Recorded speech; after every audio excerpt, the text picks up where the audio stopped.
In this video, let's go over The Bad Guys 2. So, by the end of the first film, the bad guys turned good. This sequel starts with a flashback that shows how they originally stole the car they used to escape from the cops in the first movie. It's not part of the current story, it's just to give us the backstory of how they got that car, which they stole from a really rich guy. After that, the movie jumps to the present day. In the present, the bad guys are having a tough time. Even though they're trying to live honestly now, nobody trusts them because of their past. They can't get jobs, and bills are starting to pile up. Then, things in the city start to get messy. A mysterious group known as the Phantom Bandits begins stealing a bunch of stuff. Since the bad guys already have a bad reputation, a lot of people automatically assume it's them, even though they've done nothing wrong this time. The police chief is struggling to figure out who's actually behind the crimes. What's funny is that while everyone else is stressed, Mr. Snake is surprisingly cheerful. The film doesn't explain right away why he's so happy, which makes it more interesting. We also get to see more of Mr. Wolf and Diane's relationship. There's a sparring scene between them, and Mr. Wolf opens up about how hard it is to stay motivated when society keeps rejecting them, even though they're trying to be good.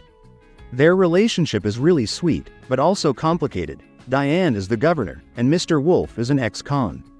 That makes it hard for them to be together, even though they clearly care about each other. That's when Mr. Wolf comes up with a clever plan. He suggests working with the police to solve the case. If they can help catch the real criminals, both sides win. The bad guys will finally get credit for doing something good, and the cops will also look great for catching the culprits. It's a win-win situation, at least in theory. In the first movie, the police chief was completely against the bad guys, but in this one, she actually becomes more friendly and even works with them as an ally. Together, they start investigating the Phantom Bandits, the mysterious criminals stealing things all over town. Soon, they figure out that the bandits are only targeting objects made of metal. The last big thing on their list is a championship trophy from a wrestling match, which is the belt of Guadalamango. This is where things get interesting. The bad guys start to suspect that Mr. Snake might actually be the one behind the Phantom Bandits, because every time the bandits strike, he's mysteriously not around. But it turns out he's innocent. He's just been distracted because he has a new girlfriend named Susan. At the beginning, it seems harmless, but Susan ends up playing a huge role in what's coming. The truth is, all these robberies were part of a bigger plan to frame the bad guys. The goal was to make the public believe they'd gone back to their old ways. The setup works, and soon the entire city is against them again. They're forced to run, and the only person who offers to help them escape is Susan. But here's the twist: she betrays them. She knocks them all out, including Mr. Wolf, revealing that she was working with the real culprits all along. The Phantom Bandits are unmasked, 3 female thieves led by a clever and dangerous leader named Kitty Cat. She planned everything to frame the bad guys and then force them into helping her. The bad guys refuse because they're done with crime. But Kitty Cat has leverage. She threatens to expose Diane's biggest secret. Nobody knows that Diane, the governor, used to be the Crimson Paw. If that truth comes out, her career is finished. To protect Diane, Mr. Wolf and the crew have no choice but to play along. Meanwhile, Diane starts her own investigation. She visits Professor Marmalade in prison, hoping he has information about the bandits' plan. Back with the bad guys, their first forced mission for Kitty Cat is to steal a special watch from a billionaire named Mr. Moon, the owner of Moon X rockets. The watch is basically the key to unlocking access to the rocket and everything tied to it. In the end, despite everything, the bad guys manage to get the watch, but the story is far from over. Sure enough, Diane learns the truth. The Phantom Bandits are building a giant gold magnet powerful enough to pull gold from Earth all the way from outer space. That's why they need the rocket ship. But Diane also finds out something more alarming. Kitty Cat had already visited Marmalade before her, getting all the details about how to build the magnet. As promised, Kitty Cat gives Mr. Wolf the flash drive with all the footage proving that Diane is the Crimson Paw. At the same time, she tries to mess with his head, telling him that being a bad guy is better because it earns you respect and fear. She even shares her own backstory. When she was a kid, her teacher would hand out lollipops to the good students, but she never got one. She believed it was because of her claws and appearance.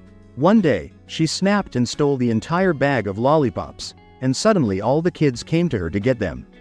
That rush of power and attention made her feel important, and from then on, she chased that same feeling through crime.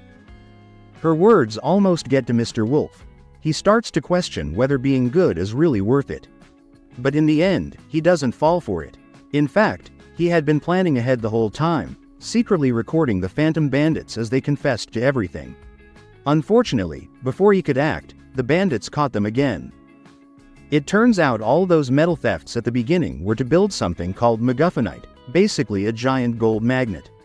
Kitty Cat's big plan, like I mentioned earlier, is to steal a rocket ship, head into space, and use the magnet to pull all the gold from Earth right into her hands. Of course, she doesn't keep her word. She leaks the footage of Diane's secret to the world. Just like that, Diane's career as governor is destroyed, and Professor Marmalade is released from prison. With Diane exposed and the Phantom Bandits ready to launch, things spiral fast. Diane confronts them, but they tranquilize her before taking off with the rocket. Even though she's dizzy, she manages to sneak on board with them. Meanwhile, the bad guys are arrested and blamed for everything. But this time, the chief believes in them. She knows they're innocent and secretly helps them so they can stop the bandits. The bandits' plan nearly succeeds. The gold magnet is activated, but Mr. Wolf and the team ruin it in the nick of time. Kitty Cat's selfishness also backfires, as even her own teammates stop trusting her after seeing how badly she treats them. In the middle of all this chaos, Mr. Wolf and Diane finally have their big moment. With her no longer governor, there's nothing keeping them apart, and they share a kiss aboard the rocket. It's the payoff many people were waiting for after all the tension between them. The rocket eventually crash lands, and for a moment, it looks like everyone is going to die. The bad guys manage to destroy Kitty Cat's plan, but it seems like they don't make it out alive. The world believes they died as heroes who saved everyone. But in reality, they faked their deaths.